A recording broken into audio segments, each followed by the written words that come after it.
Oke, sorry gue telat sehari, tapi saatnya gue bahas prediksi GP Bahrain 2026 ini.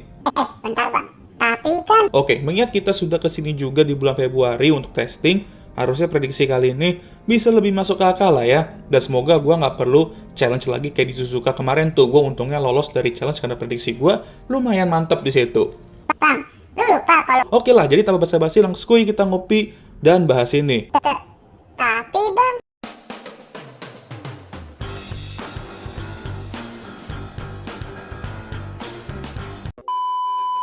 Prediksi pertama seperti biasa gue akan bahas poll dan pemenang, dan sepertinya ini akan menjadi prediksi gampang lainnya ya, tapi gue mau tetap nambahin keseruan dikit di prediksi ini.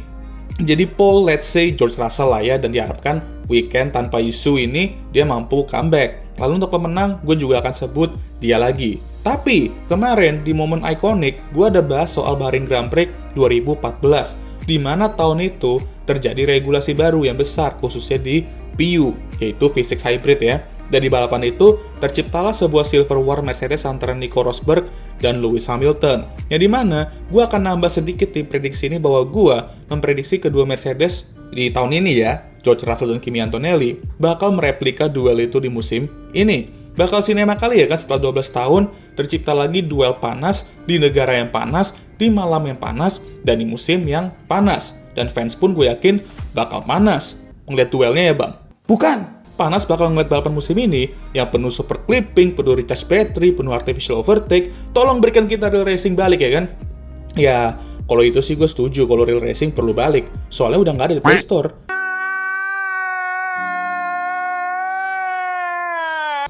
Hey, bukan real racing yang itu ya. Real racing yang dimana balapan F1 tuh nggak banyak ngandelin baterai gitu loh bang.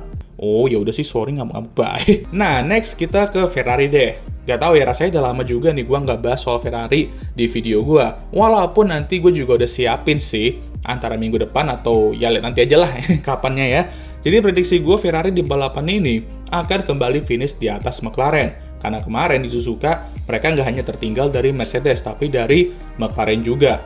Nah, feeling gue mereka akan kembali gacor di balapan Bahrain ini. Dan finish persis di belakang Mercedes. Lah, kayak biasanya lah ya di balapan Bahrain ini. Mau itu Charles atau Lewis, ya sakarap mereka lah ya. Paling mereka juga bakal kasihkan wheel to wheel lagi sampai lupa waktu, dan Mercy udah 10-20 detik di depan. Tapi ya hasil-hasil kayak gini, emang Ferrari perlu juga sih sambil nunggu A2 datang nanti, karena itu bisa jadi game changer banget kalau mereka nantinya udah secara resmi dapat, dan mereka juga mampu memanfaatkan jatah A2 itu dengan baik. Nah, nanti gue akan bahas deh soal mereka dan A2 itu di video yang gue sebut tadi. Ditunggu aja lah intinya ya. Di prediksi balapan ini, Ferrari akan kembali di depan McLaren dan lagi-lagi di persis di belakang Mercedes. Ya udah kayak rutinitas lah ya. Next, kita ke tim papan tengah deh, yaitu tim bubblegum kita tercinta, yaitu Alpine. Tim yang lagi naik daun nih, dan posisi mereka adalah posisi yang diimpikan sama Williams tahun ini ya. Ya sebenarnya kalau dipikir-pikir lagi, ini kebalikan dari 2025 kemarin. Tapi ngacirnya, Alpine sejauh ini di 2026 gak hanya memiliki mobil terbaik di papan tengah, tapi mereka juga sedikit di atas Red Bull. Wah, emang udah bener Red Bull tuh udah join ke circle papan tengah. Kemarin McLaren juga sempet sih, tapi habis itu langsung live group chatnya setelah Suzuka. Parah mereka men. Nah di Bahrain, gue 100% yakin Alpine akan kembali mantatin Red Bull, khususnya dengan Pierre Gasly yang lagi mulai mengeluarkan mode 2021-nya balik. Dan ya, meng-search haters-hatersnya yang suka bawa-bawa video Qatar 2021 itu. Yang dimana sampai sekarang, gue nggak ngerti kenapa ini jadi bahan slander dia di Twitter ya. Dan untuk pembalap satunya, ya gue sih nggak expect banyak ya. Bisa finish saja.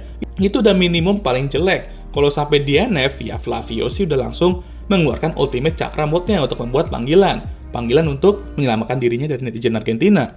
Jadi prediksi gue untuk Alpine, mereka akan di atas Red Bull. Pierre bakal terus lanjutin streak poinnya. Dan Franco bakal lanjutin streak menipiskan kesabaran Flavio Briatore. Oke, next. Kita ke... tim apa nih ya? Oke lah, gue bahas Audi aja karena jujur, pas kita ke track ini di precision testing di bulan Februari, ada aja masalahnya ini tim. Beberapa kali mobilnya mogok, PU-nya bermasalah, dan gak terlalu banyak running juga dibandingkan tim lain. Tapi kalau untuk Aston Martin, mereka masih lebih unggul lah ya. Tapi sejauh ini di 2026, mereka berada di tempat yang mereka expect lah ya, di papan tengah itu, dan bisa beberapa kali ngasih kejutan kalau ya terbuka peluangnya. Cuman reliability masih menjadi isu, dan feeling gue mereka bakal ngalamin lagi isu-isu itu di balapan ini. Mau itu di free practice, mau itu di qualifying, ataupun race. Walaupun gue berharap mereka bisa start dua-duanya sih ya, jangan sampai ada satu yang DNS dan cabut duluan, balik ke hotel duluan. Dan semoga aja dapat poin, walaupun seperti yang gue bilang tadi, bakal main sulit lah itu, karena persaingan di papan tengah tuh lagi ketat banget, dan perlu konsistensi juga, dan perlu isu free juga. Dan juga harus butuh ada drama-drama nggak jelas juga di depan, kayak ini misalnya. Yang dimana ya nggak tahu sih seberapa sulitnya, karena itu ya bisa jadi once in a lifetime, dan bisa juga jadi rutinitas ya kan, kita nggak pernah tahu dengan regulasi baru ini kayak gimana ya kan. Ya amit-amit lah, tapi expect weekend yang berat untuk Audi di Bahrain ini. Yang penting sih kedua pembalap tuh start aja yang gue bilang tadi, dan perbanyak mileage di PU Audi itu. Mau nanti dapat poin, nggak poin, atau DNF pun ya paling nggak bisa farming lap dulu gitu. Nah, di prediksi kelima, seperti biasa, gue akan bahas di luar tim dan pembalap. Bahrain ya. Apa yang bisa kita bahas dari track ini kalau di soal luar tim dan pembalap? Paling nggak sih ya prediksi gue ini deh. Balapan minggu ini, gue akan prediksi menjadi track di mana gue akan memberikan rating 5 star sih. Soalnya, fun fact aja, di 2025, gue nggak ada kasih rating 5 star di setiap balapannya tuh. Semua balapan, 24 balapan tuh nggak ada 5 star di 2025. Nah, di 2026, emang sejauh ini belum ada setelah 3 balapan. Tapi, terdapat beberapa sign atau pertanda bahwa sooner or later pasti ada yang bakal dapat 5 star dari gue. Dan gue sangat amat yakin di sini akan terjadi hal itu. Jadi gini, parameter gue untuk kasih 5 star balapan itu, misalnya nih, kalau di depan ada duel untuk kemenangan, di tengah juga nggak kalah rame. Dan yang paling penting, dari awal hingga akhir, race itu ada duel yang seru, paling 70% di race itu ada duel lah yang seru dan kita bisa gigit jari gitu. Dan kalau bisa di akhir-akhir paling prioritaskan. Nah, 2014 Bahrain Grand Prix itu salah satu race yang dimana gua kasih 5 star, dimana dua Mercedes berduel keras dari awal sampai akhir, bikin kita gigit kuku jari juga gitu ya, disgusting lah ya. Dan tadi di awal gue juga ada bahas kalau dua Mercedes bakal bergelut juga cosplay 2014, jadi ya 5 star race-nya juga harus ikut cosplay lah ya. Oke lah, jadi segitu aja untuk video kali ini. Gimana menurut kalian? Lah, kok diem? Yeh bang, dari tadi tuh gue mau ngomong, cuman lu cut gue terus. Oh, mau ngomong apa emang? Jadi, lu percuma buat video ini bang. Orang dari GP kena cancel kok. Lah, jadi gue sia-sia dong bahas video ini. Ya iyalah, makanya kalau gue mau ngomong itu lu dengerin gitu loh. Ya intinya jangan lupa like, subscribe, dan share video ini.